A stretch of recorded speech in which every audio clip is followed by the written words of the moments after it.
what a game week it was. I mean, this was better than game week 1 because now we already have an insight into what some teams will play, how they are going to shape up and whatnot. So, and we had teams like Real Madrid did not disappoint us.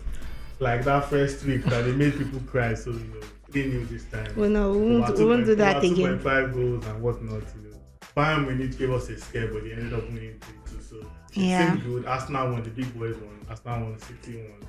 Everything seemed fair. But now let's discuss how the weekend went in terms of betting. And so what's the scorecard like? Well, for you had 11 picks, 8 came in.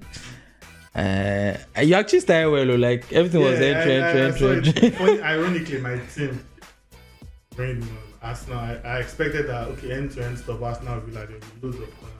So I think they were 8.5 corners. That was for your own personal betting, can you imagine? But your pick for Arsenal was correct on this 2 or over 2.5. A very good call that. So, but you got only 8. It was Serie A actually. Yeah, back Atalanta. Atalanta draw. Win or draw. Atalanta and AC Milan, both of them ended up losing. And Groningen versus AZ Alkmaar. That one, to be fair, affected half of betting. It was very early. Started 11. Half of betting Twitter were complaining about AZ. I mean, like, I don't. This is one of the things about betting, and when we are talking about responsible betting, if what we promote on Betting Expert Nigeria is responsible gambling. And funny enough, there was a ticket where I played personally and I had it at Alkmaar. I was tempted to bet first game, yeah. But following what we preach here. Yes. So you don't chase your loss. Yeah. I just let it go. Like next time I'll just do it. Yeah. And for me too, like I bet on I think it was Friday and Saturday I had this, it didn't work. I just gave up.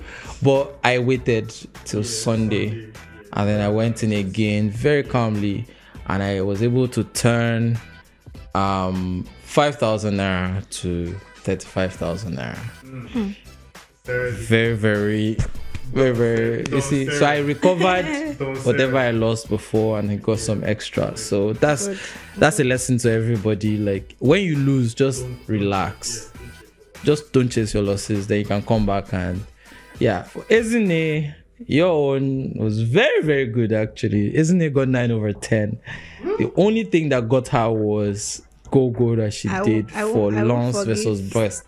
And that particular... There was then a disallowed goal. I can't even remember. But it was 2-0. Yeah. And one thing I always say is, if you want to play go-go, always remember that go-go already means over 1.5. Yeah, so it's just much safer to play 1.5.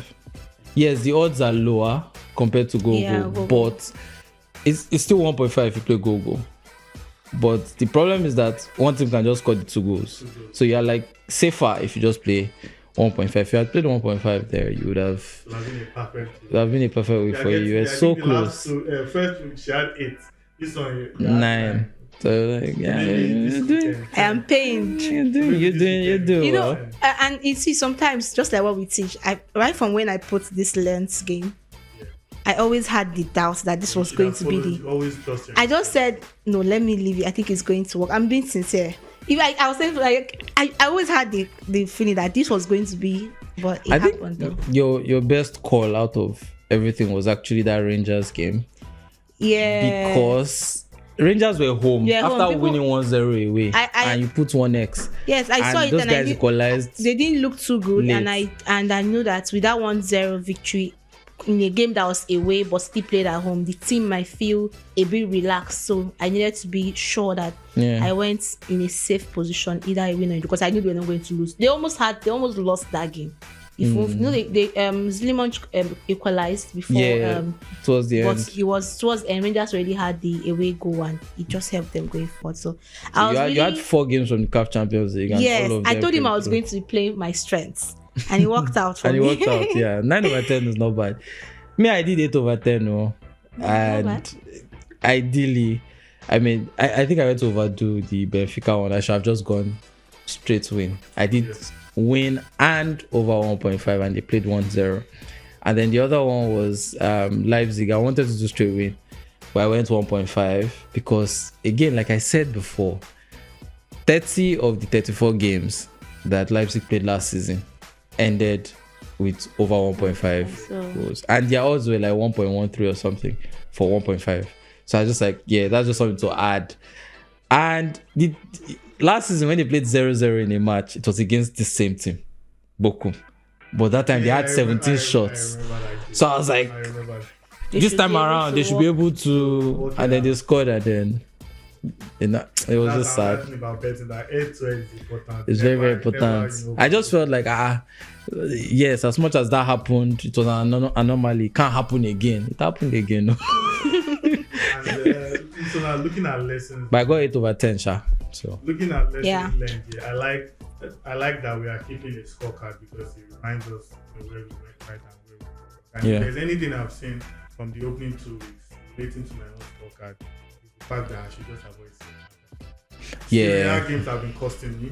They are not following the script. Even the sides that are winning, Inter, they did not do about 2-0. Yeah. Second goal was Kalanoglu via penalty. Napoli managed to win, but they did not do over. Was it not? No, it was 3-0. They did over. Yeah. They did over. Yeah, they did over. But like, I don't know, this Serie A and Roma at home struggled. I think they lost. I think for me, like they've not won any game since the start. Now I'm going to avoid Serie A. That's my biggest deduction.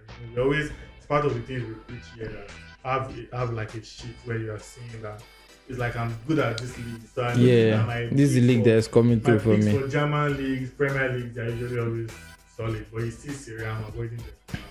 And we'll see. Okay. And then so from a bettor's angle, there's a final question that has been getting people. We always try to advise people not to bet on unstable teams, things that you can't really predict. And now people are smiling because Chelsea delivered the goal market by far, but they are also very inconsistent because they had the lead and they were pegged back twice. So as a bettor, you're using your own expert insights and analysis about what you know from betting and what you know currently about Chelsea. Do you think they are a team that you can bet on, Chelsea? I'm going to avoid them completely because at this current time, we do not know what to expect from Chelsea, and that's not always a good recipe. For Arsenal now, we know clean sheets. Yeah, it's becoming a thing. It's clean sheets. We expect that, right? We expect Arsenal will win. If Arsenal is at home against any team not named maybe Man City or Liverpool, you back them to win, they will win. They will almost certainly win. Except maybe the team is a bogey team like Aston Villa, then you're a bit more careful. But that's something that we can see. There's a consistency with Arsenal. There's an expectation. But for a Chelsea who change their managers every season, today Noni is on fire, tomorrow, you don't really know what. So for teams like that, I think the best bet if you actually want to bet on them is 1.5. Because they're always doing end-to-end. They don't keep clean sheets. They want the goal market. So it's always the goal market, but don't overshoot it. Just something a bit safe like 1.5. Don't even play first half over because that can put you in trouble. Just 1.5. But I'll just say that you should avoid. A team like Chelsea, just avoid for now. Wait for like 10 games. See what the trend looks like before you. So just go for the more predictable teams, the Atleticos, the Real Madrids, the Valencia. Why are you saying Madrid and you are calm? Say Real Madrid. Because you are the ones that scattered my last just week. Once it happens there. Last week you scattered this. You share the same sentiment with Sarah about Chelsea. Yes, but I think if I'm looking at the goals market, I think I'll still stick with Chelsea. Maybe not so much, but the over 1.5 would work for Chelsea. Apart from maybe a boogie team like City, you look at other teams they are going to play, especially in the next 3 games. Can you call City a boogie team from Chelsea? They always beat them. It's not boogie again now. Their next game is at home. So on paper, so they have a chance of scoring at home. So you can look at it, the goals market. I'm not sure of them winning or something, but I think Chelsea have what it takes to sort of strike their opponents. But the only team I now see there you run away from Manchester United. That one, just avoid altogether. Anyways, that's all we have for you in today's video. And just as we always say, everything we say here on Betting Expert Nigeria, they are only pointers from our own experience and knowledge. They are always advised to do your own research before you can make conclusions. But we can tell you for a fact that we always preach that betting on teams that are not predictable is not something we like to promote, because we are not in a certain position about what to expect from them. So it is not a good way to approach betting. And if we are taking that into account, the verdict from us is that avoid Chelsea for now, observe them, and maybe go back to them after 3 or 4 games and pick a trend that's been consistent, and then you can stick with them.